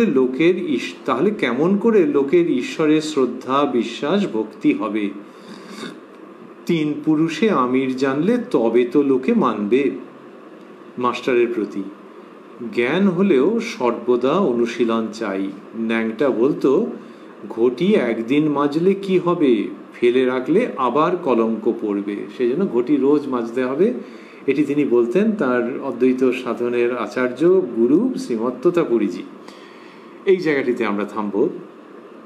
তা মণিলাল মল্লিক প্রমুখ এদেরকে বলছেন শ্রীরামকৃষ্ণ, তোমরা সংসারে আছো, তোমাদের সৎসঙ্গ দরকার। সৎসঙ্গ মানে সাধুসঙ্গ। মাস্টারমশাই লিখলেন সাধুসঙ্গের কথা তো তিনি নানান রকমভাবে বলেছেন। আগে সাধুসঙ্গ, তারপর শ্রদ্ধা। এইবার এই যে সাধুসঙ্গ, তিনি কিন্তু সৎসঙ্গ বলেছেন, মাস্টারমশাই লিখেছেন সাধুসঙ্গ। তারপরে তিনি বললেন যে আগে সাধুসঙ্গ। তাহলে সৎ বা সাধু কে? শ্রীরামকৃষ্ণ বলছেন যে সাধু তার মন প্রাণ অন্তরাত্মা ঈশ্বরে গত হয়েছে, তিনি ঈশ্বরীয় কথা বই কথা কন্যা, তিনি স্ত্রীলোককে ঐহিক চক্ষে দেখেন না এবং সর্বভূতে ঈশ্বর আছেন জেনে সকলের সেবা করেন। মোটামুটি এইগুলি সাধুর লক্ষণ। এখানে বলছেন তোমরা সংসারে আছো, তোমাদের সৎসঙ্গ দরকার। আগে সাধুসঙ্গ, তারপর শ্রদ্ধা। সাধুসঙ্গের দ্বারা শ্রদ্ধা উৎপন্ন হয়। সাধুসঙ্গের দ্বারা শ্রদ্ধা মানে লোকে ভাবতে পারে যে আগে শ্রদ্ধা, তারপর তো সাধুসঙ্গ। সেটা শ্রদ্ধার প্রথম অবস্থা। আর সাধুসঙ্গ করতে করতে শ্রদ্ধা হয়। শ্রদ্ধাকে অনেক সময় ইংরেজিতে অনুবাদ করা হয় কাছাকাছি একটা শব্দ দিয়ে, ফেইথ। শ্রদ্ধার ইংরেজি অনুবাদ হয় না, কিন্তু ফেইথের মাধ্যমে আবার আমরা শ্রদ্ধাকে বুঝতে পারি। যে ফেইথ, কিসে ফেইথ? যে এই যে একটা মানুষ চোখের সামনে দেখা যাচ্ছে যে হাসি মুখে রয়েছেন, তিনি বাইরের জগতের সঙ্গে কোনো সম্পর্কই রাখেন না, বাইরের জগতের অপেক্ষা রাখেন না। ওই সব কথা, হিজিবিজি কথা তুললে তিনি বিরক্ত হন মনে হয়, কিন্তু কি সুন্দর হেসে সেটাকে চাপা দিয়ে অন্য কথায় চলে যান। এই যতবারই যাচ্ছি ততবার দেখছি, আর মাঝে মাঝে গিয়ে দেখছি আপন মনে বই পড়ছেন, ধর্মের পুস্তক পড়ছেন, আর যখন আলোচনা করেন ওই সবই কথা। আচ্ছা, তাহলে আমরাও তো এগুলো পড়ি, তার মানে এর মধ্যে দিয়ে এমন আনন্দ পাওয়া যায় যাতে জীবনে আর অন্য কোনো উপকরণ দরকার লাগে না। আচ্ছা, এই ফেথ, এরই নাম শ্রদ্ধা। যে তার মানে আমি যেগুলোকে জানতাম যে এগুলো ভালো, সেগুলো শুধু ভালো বললে কম বলা হয়ে যাচ্ছে। এগুলি জীবনদায়ী, এগুলি জীবন ধারণ করে রাখার উপযুক্ত, এগুলি পেলে বোধহয় আর কিছু লাগে না। ওনার হাসি মুখ তার পরিচায়ক। এই ফেথ, এই শ্রদ্ধা সাধুসঙ্গ করতে করতে আসে। শ্রীরামকৃষ্ণ বলছেন আগে সাধুসঙ্গ, তারপর শ্রদ্ধা। এইবার সাধুদের প্রসঙ্গে বলছেন, সাধুরা যদি তার নাম গুণকীর্তন না করে তাহলে কেমন করে লোকের ঈশ্বরে শ্রদ্ধা, বিশ্বাস, ভক্তি হবে? সাধুদের এটা করতেই হবে এইরকম। কিন্তু সাধুদের যে করতেই হবে, এটা কি তিনি একটা দায়িত্ব কর্তব্যের মতো বলে দিচ্ছেন? ওই যে ডিউটি রস্টার হয় সেরকম ভাবে একটা ডিউটি ছকে দিচ্ছেন? সাধুর ডিউটি তো বটেই, কিন্তু তিনি যা বলছেন সেখানে আবার সাধুর অন্য রকমের মহিমা কীর্তনও আছে। এর পরের পংক্তিতেই বলছেন, তিন পুরুষে আমির জানলে তবে তো লোকে মানবে। যে কাউকে যখন দেখছে যে তিন পুরুষে আমির, অর্থাৎ এরা বংশানুক্রমিক, তখন হচ্ছে বাবা এ বড় বড় লোক। বিপরীত কি? বিপরীত হচ্ছে লোকে বলে আঙুল ফুলে কলা গাছ, যে দূর গরিবের ঘরের লোক, আর কি করেছে কে জানে, ছক্কা পাঞ্জা করে যা পয়সা করি করেছে না। কিন্তু তিন পুরুষে হলে তাকে একটা অন্যরকমের শ্রদ্ধা সম্মান করে, যে এরা উড়িয়ে দেওয়ার লোক নয়, দে আর প্রুডেন্ট পিপল, এদের বেশ বিচারবোধ আছে, এদের একটা স্থৈর্য আছে, এদের একটা ম্যাচিওরিটি আছে। তিন পুরুষের আমির বললে হবে? তো বলছেন যে তিন পুরুষে আমির জানলে তবে তো লোকে মানবে। তাহলে তিন পুরুষে আমির যেমন, সেই রকম সন্ন্যাসী, সেরকম সন্ন্যাসী, অর্থাৎ এই যে সন্ন্যাসের যে পরম্পরা তাতে যে যুক্ত হলো, তার মানে এর সাধারণ লোক নয় গো, এ সাধারণ লোক নয়। এইটা সন্ন্যাসের পরম্পরার সঙ্গে যুক্ত, মানে ওই যে আমরা ছোট বয়স থেকে শুনেছি যে সন্ন্যাসী মানে তিনি কোনো কিছুর বশ নন, কোনো কিছুর মধ্যে থাকেন না, সেই সমস্ত ত্যাগ করেন, এই ছোট বয়স থেকে শুনেছি। আর এই দেখো এনাকে দেখছি 3 পুরুষে আমির, তার মানে ওই যে সন্ন্যাসীর আদর্শ শুনতাম আগে, যে সন্ন্যাসী মানে এইরকম, তিনি গৃহীর ঊর্ধ্বে, তিনি জগৎ গুরু, তিনি কোনো কিছুর সঙ্গে সংস্রব রাখেন না, কিন্তু মানুষের প্রতি তার একটা ওই সেবার ভাব আছে, দয়ার ভাব আছে, এইগুলো শুনেছি। আর এই দেখো ইনি, he has inherited that property, 3 পুরুষে আমির, তবে তো হবে। কিন্তু যদি দেখা যায় যে বাবা তাঁরও মধ্যে সব ভোগের, তাহলে হলো না, হচ্ছে না, মিলছে না। তো এই যে 3 পুরুষে আমির তুমি হয়ে যাবে, তোমাকে লোকে বলবে সেই রকম, সেই স্বর্ণ সম্ভাবনা শ্রীরামকৃষ্ণ আনছেন, যে যিনি সন্ন্যাসের জীবনকে বরণ করেছেন, if he can only stick to the cardinal principles of that ashrama, তাহলে লোকে 3 পুরুষে আমিরের মতো তাকে শ্রদ্ধা করবে, অন্য কিচ্ছুর জন্য নয়। বিদ্যা, বুদ্ধি, পার্সোনাল পজিশন, শাস্ত্র জ্ঞান, শুধু শুদ্ধ শাস্ত্র, শুষ্ক শাস্ত্র জ্ঞান বা সেটা বক্তৃতা দেওয়ার ক্ষমতা, কিছুর জন্য কিছু নয়। কিন্তু 3 পুরুষে আমির বলে জানবে শুধু ত্যাগের জন্য। ওইটার সঙ্গে যুক্ত হয়ে যাও, ওইটার সঙ্গে একবার যুক্ত হয়ে গেলে, এবং সন্ন্যাসের প্রেরণা যার মধ্যে আছে, যিনি সেই পথকে অবলম্বন করেছেন, যিনি সেই আশ্রমে প্রবেশ করেছেন, তিনি শুদ্ধ। ওইটাকে যদি ধরে রাখতে পারেন, ধরে রাখার কথা একটু বাদেই আসবে, শুদ্ধ ওটাকে যদি ধরে রাখতে পারেন, তাকে লোকে 3 পুরুষে আমির বলে মানবে তাকে। এই মানবে মানে তিনি লোকেদের উপরে রাজ করবেন তা নয়, কিন্তু ওই রকম শ্রদ্ধার অপূর্ব শান্তিপূর্ণ আনন্দময় অবস্থা তৈরি হবে। শ্রীরামকৃষ্ণ সেটি বলছেন যে সাধুরা যদি তার নাম গুণকীর্তন না করে, তাহলে কেমন করে লোকের ঈশ্বরের শ্রদ্ধা, বিশ্বাস, ভক্তি হবে? এই ডিউটিটা দিচ্ছেন, তারপরে সেই ডিউটির গোল্ডেন অ্যাঙ্গেল দেখাচ্ছেন। 3 পুরুষে আমির জানলে তবে তো লোকে মানবে। এই 3 পুরুষে আমির সাধুর মধ্যে থেকে সেই জায়গাটার কথা শ্রীরামকৃষ্ণ বলছেন। আর ওই যে সাধুকে ওই আদর্শটা ধরে রাখতে হবে এবং তার জন্য প্রযত্ন করতে হবে, সেইটি হচ্ছে মাস্টারের প্রতি, মাস্টারমশাইয়ের প্রতি আলাদাভাবে এটা বলছেন। জ্ঞান হলেও সর্বদা অনুশীলন চাই। ন্যাংটা বলতো, ঘটি একদিন মাজলে কি হবে, ফেলে রাখলে আবার কলঙ্ক পড়বে। তাই যে ঘটি রোজ মাজতে হয়, তেমনি নিজের মনকে রোজ মার্জনা করতে হয়, তার মানে মাজতে হয়। সেটা কেন? ওই নালে কলঙ্ক, ওই সংস্কার আশেপাশে আছে। আর মনকে কিভাবে করবে? জপ, ধ্যান, তোমার যা পদ্ধতি আছে মনের ভেতরে তোমাকে দেখতে হবে। ঘটি যখন মাজে তখন তো একটা কোনো পদ্ধতি থাকে, কিছু দিয়ে একটা ঘষে টষে দিয়ে করলো। তখনকার দিনে একরকম ছিল। এখন লোকে বলবে যে ওই স্ক্রাবার লাগবে, এটা লাগবে, ওটা লাগবে, এই সাবানটা নিয়ে স্ক্রাবার দিয়ে ঘষ, এইসব আগে ভাবতেই পারতো না, এখন এরকম। তাই একটা পদ্ধতি লাগবে। তো মনকে পরিষ্কার করার জন্য হচ্ছে যে অন্তর্জগতে অবলোকন করতে হবে, তার দ্বারা মন পরিষ্কার হয়ে যাবে। উপনিষদে আছে যে ঈশ্বর কিরকমভাবে একটা সৃষ্টি করেছেন, বা সৃষ্টিকর্তা যে ইন্দ্রিয়গুলোকে সব বহির্মুখ করে রেখেছেন, তারা সব বাইরের দিকে রয়েছে, কি যে ওনার মনে ছিল এরকমভাবে সব করে রেখেছেন। এর মধ্যে কিছু লোক আছে, মেরিটোরিয়াস পিপল, মেধাবী লোক। এই মেধাবী মানে শুধু মেরিটোরিয়াস বলতে লেখাপড়ার দিক থেকে তা নয়, এরাই হচ্ছে যথার্থ বুদ্ধিমান। মেধা আছে। এই মেধাবী লোকগুলি কী করেছেন, তারা ওই ইন্দ্রিয়গুলোকে ভেতরের দিকে ঘুরিয়ে দিয়েছেন, দিয়ে ভেতরটাকে অবলোকন করেন, তারা ভেতরটাকে তারা দেখেন। এইটি হচ্ছে ঘটি মাজার পদ্ধতি, যে ইন্দ্রিয়গুলো বাইরে কিন্তু এবার ভেতরে, ভেতরে ইষ্টকে দর্শন, ভেতরে তার পদশব্দ শ্রবণ, ভেতরে তার অস্তিত্বকে প্রতি লোমকূপে অনুভব, এই দিয়ে ঘটি মাজা।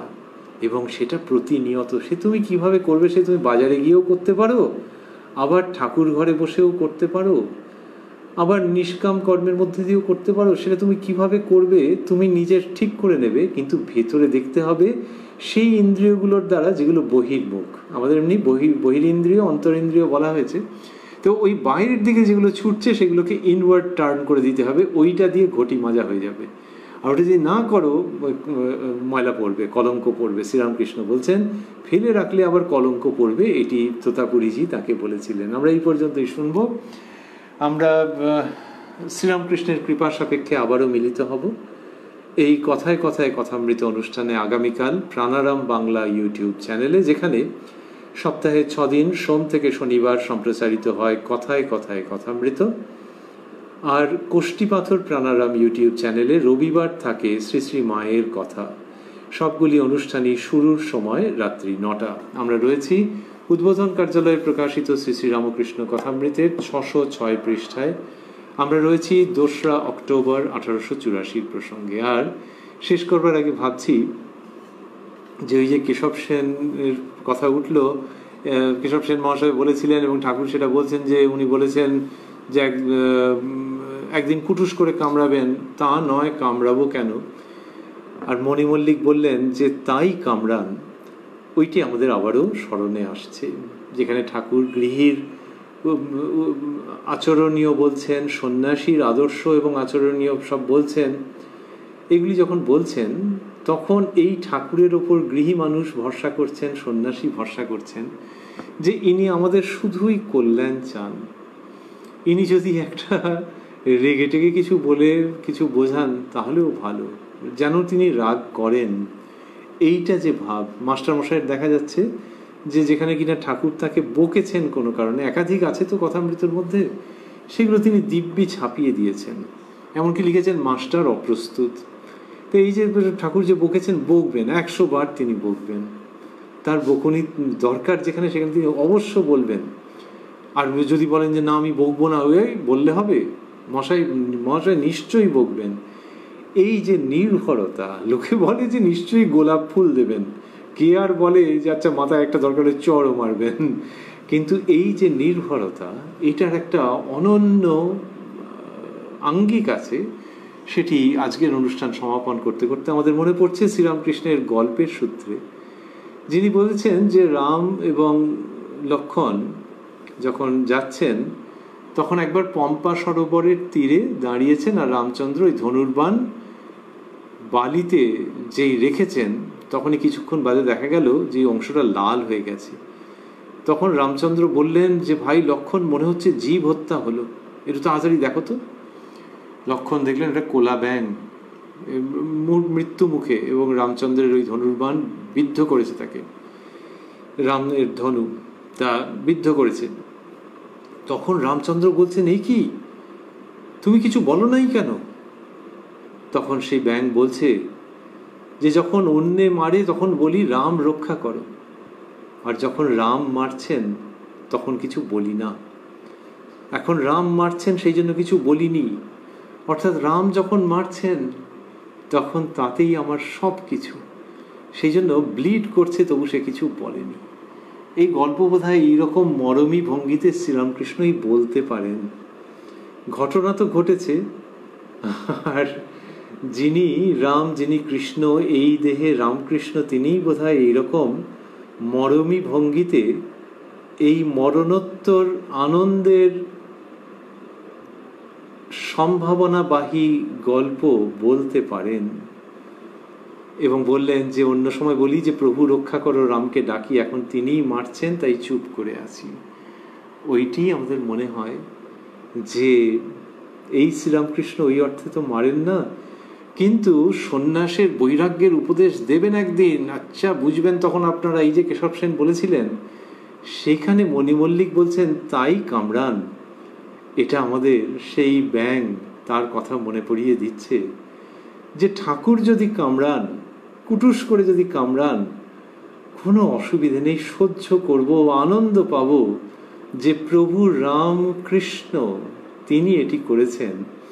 তাই শ্রীরামকৃষ্ণের শ্রীমুখের বাক্য ভারী অপূর্ব।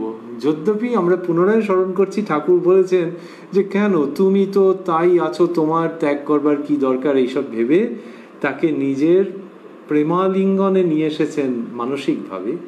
কিন্তু তাও মণি মল্লিক যে বললেন তাই কামড়ান, সেটি বড় অপূর্ব। যে ঠাকুর প্রসন্ন হয়ে কথা বলুন, ঠাকুর বকুন, ঠাকুর বিরক্ত হন। মাস্টারমশাইয়ের সঙ্গে হয়েছে যে তুমি ছাতাটা আনলে না, এই ঠাকুর বিরক্ত হন, বকুন, আর প্রসন্ন মুখে কথা বলুন, এই সবটা মিলেই তার কথামৃত।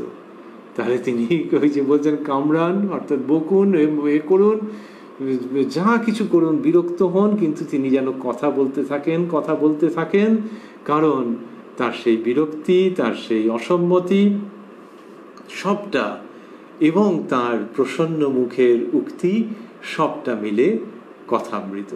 আমরা ঠাকুরের সেই কামড়ানো নয় কিন্তু বকুনি, অসন্তুষ্টি, বারণ এবং মাধুর্যপূর্ণ উচ্চারণ, এগুলির সংমিশ্রণ যে অপূর্ব প্রসাদ, সেই শ্রী শ্রী রামকৃষ্ণ কথামৃতের মধ্যে আছি এবং সানন্দে অবস্থান করব।